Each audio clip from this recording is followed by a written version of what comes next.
भगवान श्री कृष्ण कहते हैं कि संसार की बहुत सारी समस्याएं, बहुत सारे उपद्रव सिर्फ बोलने से ही पैदा होते हैं। जिसने मौन की कला को जान लिया, भीड़ में भी अकेले रहने की कला को जान लेता है।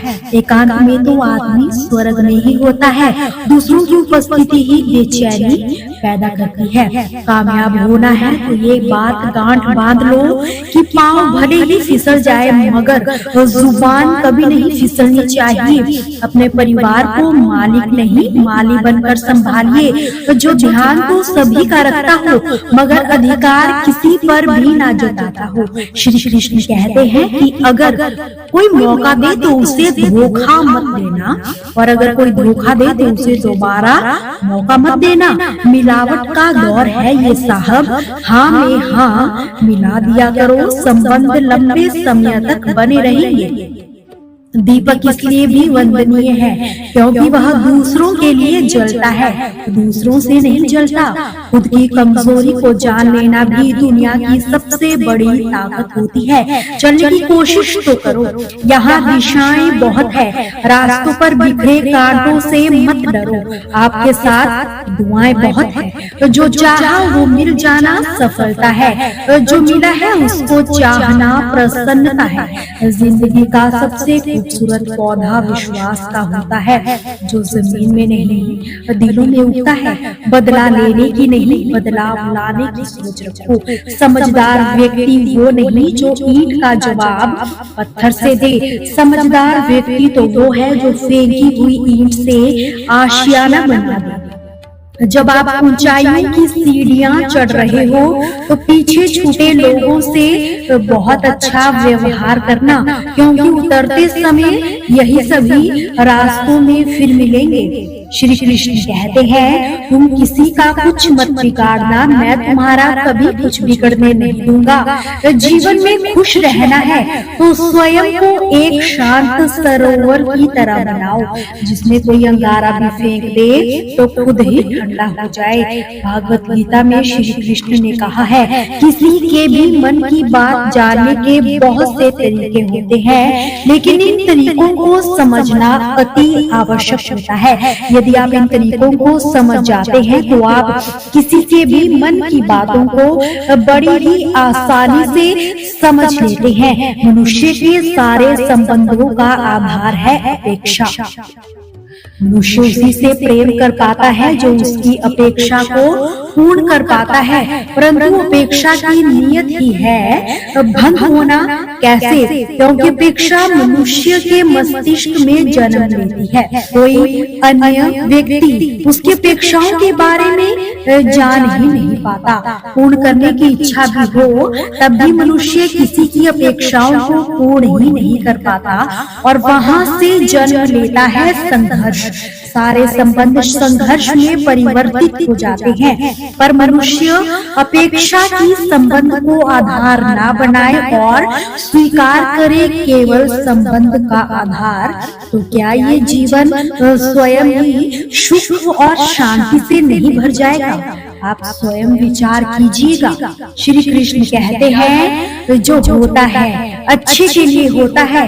कभी विपरीत परिस्थितियां हमारी वर्तमान स्थिति को अच्छा करने के लिए ही आती है। मन चंचल होता है, ये इधर उधर भटकता है और किसी भी कार्य की एकाग्रता का दुश्मन बनता है। लेकिन यह व्यक्ति के बस में हो जाए तो इससे अच्छा कोई और मित्र नहीं।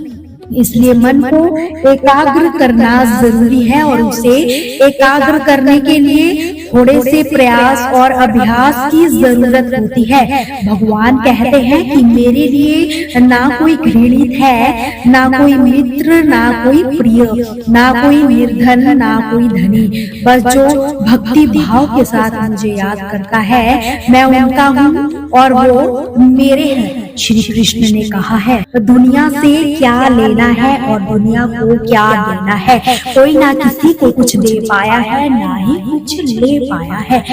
अतः दुनिया को छोड़ो, पर एक बात की गांठ बांध लो कि दुनिया किसी को भी जीने नहीं देती। सीधे चलने वाले को कहती है सीधे क्यों चल रहे हो, टेढ़े चलने वाले से कहती है तुम सीधे क्यों नहीं चल रहे हो। आप बस अपने खिलाफ मत होना, अपने हिसाब से अपनी खुशी के लिए सब करो। अगर आप अपनी जगह सही हो तो डटे रहो। जो आज आपकी बुराइयां कर रहे हैं कल वही आपके गुणगान भी करेंगे और दूसरों को आपकी सफलता के किस्से भी सुनाएंगे। जब सारी दुनिया भी आपके खिलाफ होने लगे आपको तब भी वही करना है जो आपका दिल कहता है। एक समय ऐसा भी आता है कि दुनिया भी आपके साथ ही चलने लगती है। पहले दुनिया उसका विरोध करेगी और बाद में उसका समर्थन भी करेगी। आप जो भी कार्य करते हो बस करते रहिए। इतना ध्यान रखिए कि जो भी कार्य आप कर रहे हो वो आपके परिवार के लिए और समाज के लिए सही हो। देखिए ये तो कभी मत भूलिए कि आप चाहे अच्छा करें या बुरा, लोग आपके खिलाफ तो बोलेंगे ही। कितने लोग आपके साथ होंगे या आपकी लोकप्रियता पर ही निर्भर करता है। श्री कृष्ण ने कहा है कि हर तरफ से लोग आपके खिलाफ बोल रहे हो तो सबसे पहले ये समझने की आवश्यकता है कि ऐसा क्या है जिससे लोग आपके खिलाफ हो रहे हैं। खुद को उनकी जगह रखकर सोचिए, जितना हो सके उनकी गलत फहमी को दूर करिए। अगर आप फिर भी उन्हें संतुष्ट न कर पाए तो छोड़ दीजिए, क्योंकि हम सभी की नजरों में कभी भी अच्छे नहीं हो सकते। श्री कृष्ण ने कहा है कुछ गलतियों को माफ करना आपकी सबसे बड़ी गलती होती है। अच्छे इंसानों में एक बुराई होती है कि वो सभी को अच्छा समझ लेते हैं। पैसा वही है जो पास में है, ताकत वही है जो हाथ में है, अपना वही है जो आपके साथ में है। आत्मसम्मान पर लगी ठेस इंसान को बदल देती है। गहरी बातें समझने के लिए गहरा होना जरूरी है और गहरा वही हो सकता है जिसने गहरी चोटें खाई हो। अगर आपको अपनी अहमियत बतानी पड़े तो समझ लेना कि अब आपकी कोई अहमियत ही नहीं रही। प्रेम यदि पक्का हो तो विवाद चाहे कितना भी गहरा हो लेकिन रिश्ता कभी नहीं टूटता। छल कपट के युग में सच बोलना एक क्रांतिकारी कार्य है। इंसान की पहचान दो ही बातों से होती है, एक उसका किया हुआ सब्र जब उसके पास कुछ भी ना हो और दूसरा उसका रवैया जब उसके पास सब कुछ हो। दोस्तों आपसे फिर मुलाकात होगी श्री कृष्ण के अनमोल विचारों के साथ। हमसे जुड़े रहने के लिए हमारे चैनल को सब्सक्राइब जरूर कीजिए। वीडियो को लाइक और शेयर करना बिल्कुल भी ना भूलिए। कमेंट में जय श्री कृष्णा जरूर लिखिए।